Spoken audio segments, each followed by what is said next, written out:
여러분 안녕하세요. 인공지능의 대중화가 본격적으로 시작되면서 우리의 일자리에도 큰 변화가 일어나고 있습니다. 향후 일자리는 크게 재정의될 것으로 보입니다. KBS 뉴스에서는 일자리와 관련해 다음과 같은 내용이 방영되었습니다. 최근 발간된 한국은행 이슈 노트를 보면 AI에 의해 대체될 가능성이 큰 일자리 규모는 341만 개, 넓게 보면 대략 400만 개입니다.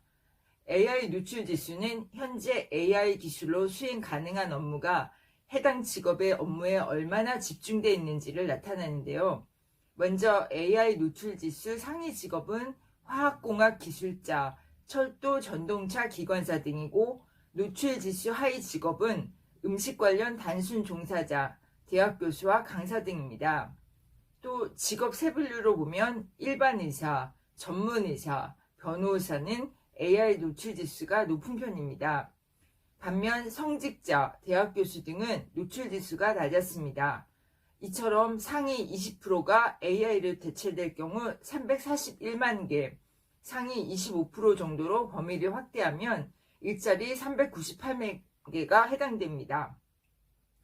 또 인공지능 시대 경영직, 관리직, 재무관리, 법조계, 의료, 금융업, 교육계, 마케팅, HR, 고객서비스, 제조업, 전자상거래, 프로그래머, 농업, 문화 엔터테인먼트 등 각 분야의 일자리가 어떻게 재정의될지 잘 보여주고 있는 AI 시대의 일자리 트렌드에서는 관련 조사에 따르면 향후 45년 내에 AI가 모든 업무에서 인간보다 뛰어날 확률은 50%이며 향후 120년 내에 인간의 모든 업무는 자동화될 것이라고 말합니다.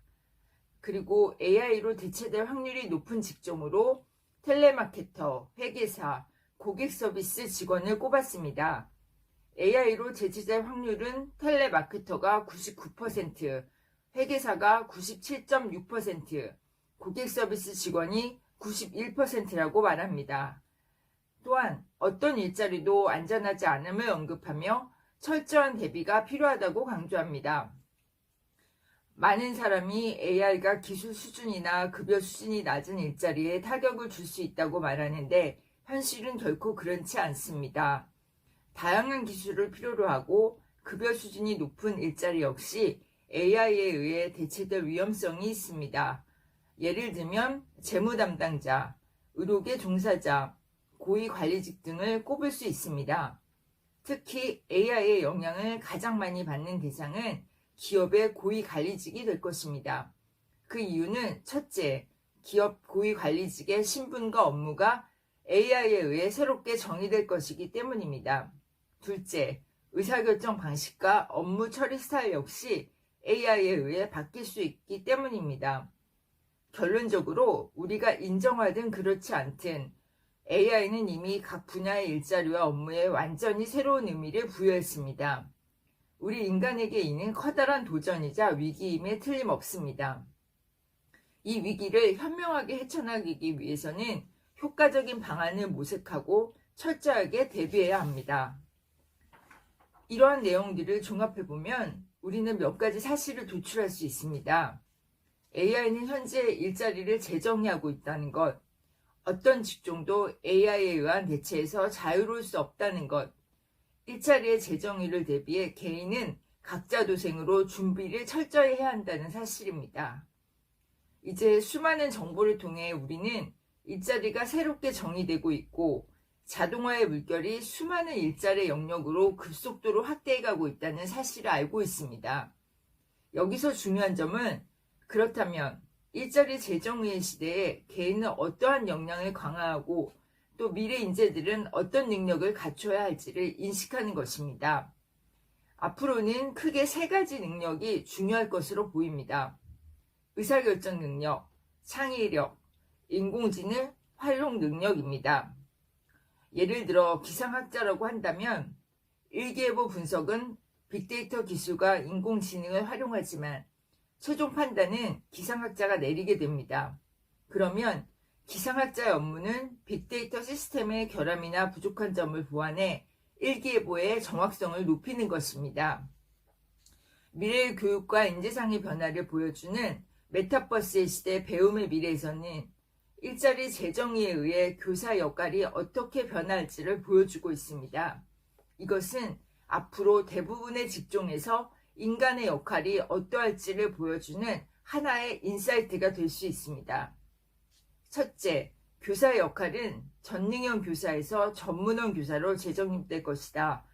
지금까지 교사라는 직업은 전문화, 분업화가 되지 않았다. 그 결과 교사들은 매일 수업 준비, 수업 기자재 만들기, 수업하기, 숙제 검사, 방과 후 활동 조직 및 실시 등 모든 일을 도맡아야 했다. 하지만 에듀테크 시대가 되면서 학생들의 맞춤형 수업에 대한 니즈가 더 커지고 분명해지며 수업 커리큘럼 역시 더욱 개방화된다. 교사들은 더 이상 수업의 전 과정을 혼자서 담당하지 않고 수업팀의 전면적인 지원을 받아 수업을 완성할 수 있다. 수업팀에는 커리큘럼 설계만을 전담하는 전문가, 수업 지도를 담당하는 담임교사, 체험 커리큘럼 설계를 맡은 프로젝트 실험 교사 등이 있다. 또한 데이터 분석가, 학업 지도교사 등 새로운 유형의 교사들도 수업팀에 합류한다. 수업팀은 인적 구성이 다양하며 각자의 업무는 명확하게 구분된다. 이처럼 세분화된 업무 분담은 교사들의 전문성을 강화해 수업의 질과 효율이 크게 높아질 것이다. 둘째, 교사의 역할은 기존의 지식을 전달하는 사람에서 지식 습득을 지도하는 사람으로 재정립된다. 교사는 더 이상 일방적으로 학생들에게 지식을 주입하지 않고 학생들을 도와주고 이끌어주는 데 더 중점을 두게 된다. 이는 다음 두 가지 형태로 나타난다. 먼저, 기존의 교육체계에서는 학생들이 받는 교육 내용이 획일화되고 고정되어 있었고 학생들의 의사는 전혀 반영되지 않았다.